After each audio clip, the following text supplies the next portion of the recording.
Hey, how's it going? My name is Matthew Diolis of Shadowframe Productions. Let's talk movies. What's this?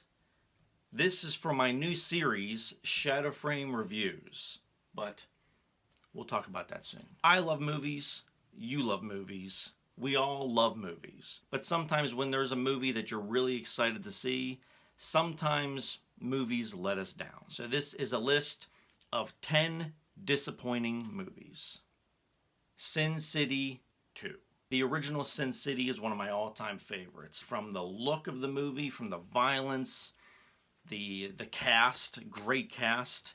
Mickey Rourke in that movie, Bruce Willis, the yellow bastard. I don't know if it's because they waited too long to make the sequel, but something about it kind of just didn't live up to expectations. There's a few good stories in it. Joseph Gordon-Levitt's story in Sin City 2 I really dug. Sin City, A Dame to Kill For kind of let me down a little bit.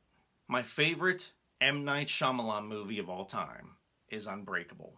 That movie is a masterpiece. It's a low-key superhero movie. I didn't love Split, but I really liked it. James McAvoy was fantastic. He should have been nominated for an Oscar for that. So I loved Unbreakable, and I was a fan of Split. So going into Glass,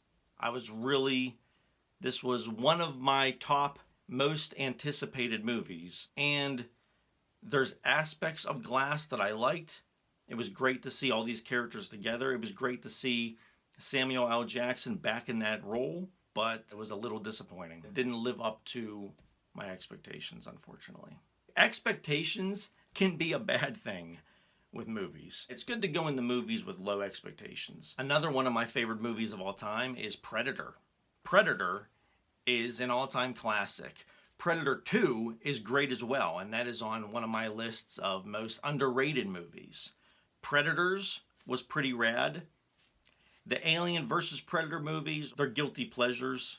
Those movies are guilty pleasures for me. I enjoy them. I know they're not great movies, but I enjoy them. The Predator was a huge piece of shit. The Predator was so bad, it was like, that's not even guilty pleasure. The Predator, first of all, come up with a better title for fuck's sake. But The Predator, one of the most disappointing movies ever. Okay, time to pick on one of my all-time favorite directors, Steven Spielberg. The Lost World, Jurassic Park. I mean, the first Jurassic Park was so epic and so great.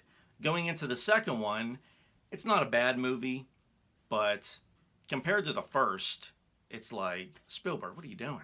It felt like it was directed by someone else. It didn't feel like Spielberg. I guess coming off of Jurassic Park, one of the all-time greats, it's hard to follow that up. Not a bad movie, but disappointing. One of my favorite recent movies has been Nightcrawler with Jake Gyllenhaal. So Jake Gyllenhaal teaming up with the director of Nightcrawler again to make Velvet Buzzsaw. I was really excited about this movie, and wow, that movie was a letdown. Another great cast, but the tone of that movie was kind of just all over the map. I really was expecting great things from that, and that was a really bad movie. I've said on this channel before that my favorite James Bond movie of all time is Casino Royale, Daniel Craig's first outing as James Bond. You know, and I should do a list of my favorite James Bond movies. So anyway, following my favorite Bond of all time, Casino Royale, with Quantum of Solace, that was a big letdown. Plus the title's stupid. I'm a big Joaquin Phoenix fan, and I'm a big Paul Thomas Anderson fan. I love his films. I love his style as a director. One of my favorite directors. Another list I should do, my favorite directors. Inherent Vice. I tried to get into this movie. On the surface, the trailer is so kick-ass. It looks like it has the recipe to be like such a cool, badass movie, but man, oh man, I can't get into this movie. I can't. It makes me feel so bad. I can't get into this movie. I want to like it. It's on the top of the list of movies that I want to like, and I just can't. The Martin Short segment is pretty great. If you just watch the Martin Short segment from Inherent Vice, that's a great segment. But everything else is just sloppy and confusing, and Boring. It's boring. That hurts my heart to say that. Paul Thomas Anderson, I love you. One of my favorite horror movies of all time had a sequel, and it sucked. The Blair Witch 2, Book of Shadows. They took found footage and they made it into a real movie, and I don't know. It didn't work. The original is an all-time classic. It seems like the fan base is split right down the middle. You either love it or you hate it. I'm on the side of loving it. The newest Blair Witch, another movie with a stupid title. It's called Blair Witch. I mean, come on, just put Blair Witch 3, anything but just calling these movies the same title as the original. Halloween, I'm looking at you. The Thing, I'm looking at you. There's two kinds of people in this world. People that like The Last Jedi and people that don't. And I'm going there. The Rise of Skywalker was disappointing. Now, this is going to be one of those movies that in time, with the more I see it and the more I watch it, the more I enjoy it. It's an enjoyable movie. It's the definition of a popcorn movie. The Force Awakens, I really dug. The Last Jedi, I really dug. I really liked the direction they were going. And then The Rise of Skywalker just crammed 7 movies into one, and they went back to The Force Awakens. J.J. Abrams was like, nope, this is the movie I'm making. Well, dude, you should have stayed there for the trilogy then. Like I said, The Rise of Skywalker is enjoyable, but man, it could have been what it could have been. You know, they really could have closed off this trilogy. It was going up, but then it kind of went down a little bit. The Rise of Skywalker, unfortunately for me, was a little disappointing. I know a disappointing movie. Oh, hey, Vince. Everybody, this is Vince the Nutcracker, one of my co-hosts for Shadowframe Reviews. Vince, name a movie that disappointed you. What's your most disappointing movie? Batman Forever.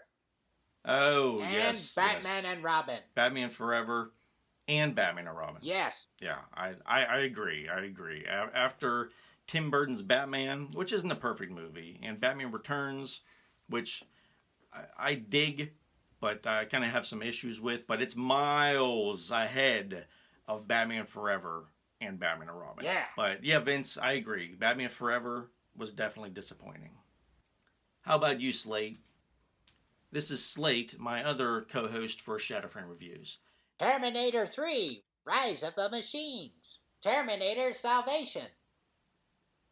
Yeah, I agree. Terminator Genesis. Yeah, I agree. Terminator Dark Fate. Wow, they really made a lot of those movies. Yeah, I mean, Terminator 1, Terminator 2, that's all you need. All the rest are crap. Part 3, 4, and 5 should be terminated.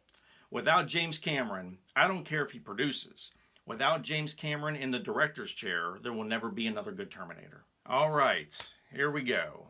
These movies aren't in order. I don't have these labeled from 1 to 10, but I think it's safe to say this next movie is my number 1 most disappointing movie of all time. My favorite movie of all time, you're going to know where I'm going with this. My favorite movie of all time is Raiders of the Lost Ark. And I'll tell you what, I was really excited to see a 4th Indiana Jones, The Kingdom of the Crystal Skull. The poster came out with that old classic art, and I'm sorry to pick on Spielberg again, but man oh man, he got into the sandbox of CGI and he made a fucking mess. They're supposed to make a 5th one. Who knows if that's even going to happen. Hopefully they can redeem themselves. Harrison Ford is getting up there in age, so I mean, if you're going to do it now. How do we have 200 Harry Potter movies and only 4 Indiana Jones movies? It doesn't make sense. Although at this point, I've seen Indiana Jones and the Kingdom of the Crystal Skull a bunch. I enjoy it because it's Indiana Jones and it's one of those movies I can always put on in the background and watch it, but that movie was a disappointment and a half. I was depressed afterwards. That's how pathetic I am. I was depressed about a movie for like weeks after that. But yeah, Indiana Jones and the Kingdom of the Crystal Skull.